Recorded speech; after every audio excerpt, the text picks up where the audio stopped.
샬롬!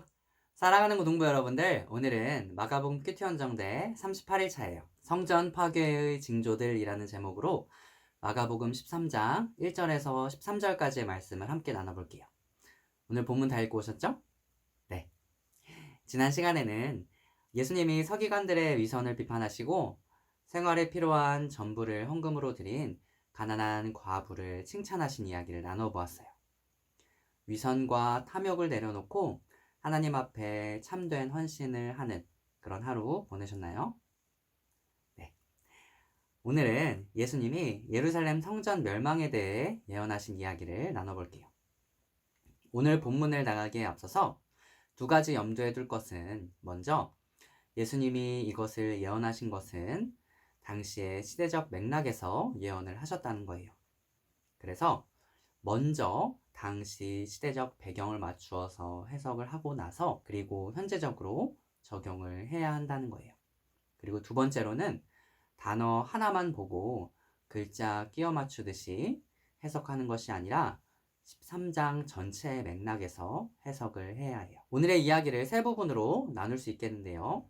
먼저 1절에서 4절 말씀은 예수님의 성전 멸망 예언과 제자들의 질문이에요. 두 번째 5절에서 8절 말씀은 마지막 때를 보여주는 징조들이에요. 마지막 세 번째 9절에서 13절 말씀은 박해예요.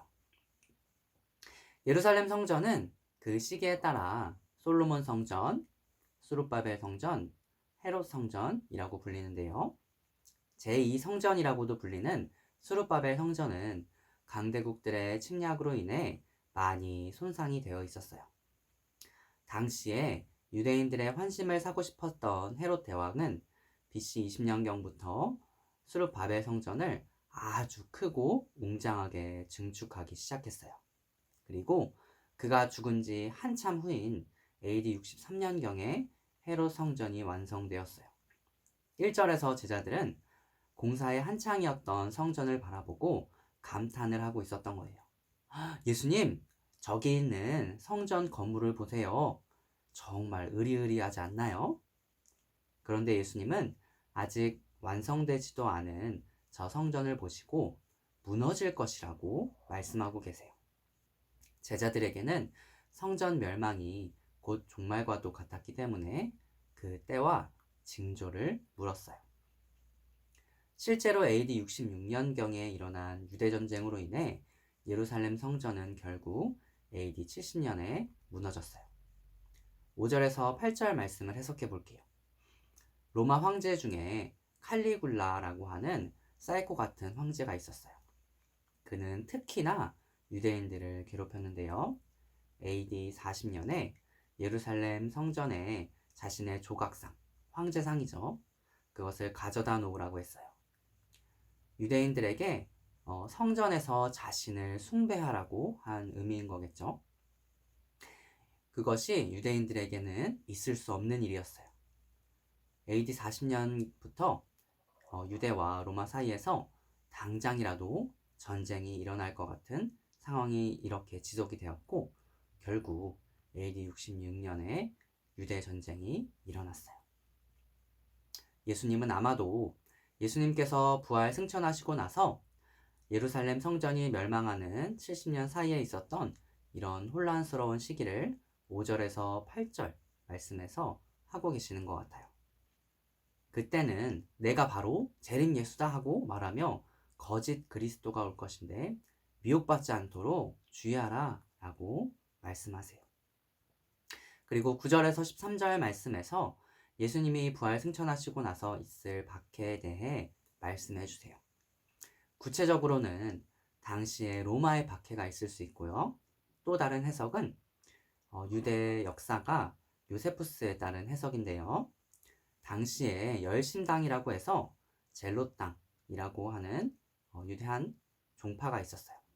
아마도 바리새파 중에서 과격한 방식으로 로마에 대항했던 세력을 의미했을 거예요.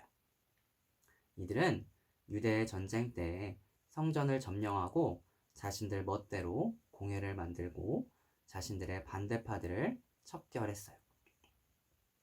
어쩌면 예수님은 이러한 박해를 예언하고 계신 건지 모르겠어요.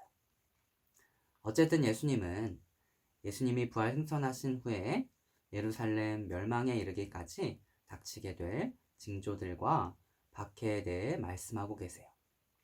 그리고 이 말씀은 현재 종말의 시대를 살아가는 우리들에게 적용되어야 할 말씀이에요.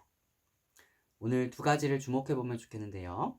첫 번째는 종말의 시대를 살아가는 이때에 예수님이 제자들에게 주의하라고 말씀하신 것처럼 우리가 미혹되지 않도록 분별해야 한다는 거예요. 수많은 이단들이 판을 치는 시대를 살아가고 있어요. 우리가 정말 하나님의 말씀을 올바르게 분별하고 깨달아야 해요. 두 번째로는 13절에서 끝까지 견디는 자는 구원을 받으리라 라고 말씀하신 예수님의 말씀을 우리가 기억해야 하는 거예요. 어쩌면 현재 우리의 삶은 당시처럼 전쟁이 벌어지고 있는 시대인지 모르겠어요. 혼란스럽고 분주하고 전쟁터와 같은 시대예요. 이때에 우리는 묵묵히 예수님을 바라보고 예수님의 성품을 닮아가며 인내하며 오실 예수 그리스도를 기다리는 거예요. 이것을 오늘 하루 삶에 적용하는 여러분 되길 소망해요. 오늘도 행복한 하루 보내세요. 안녕.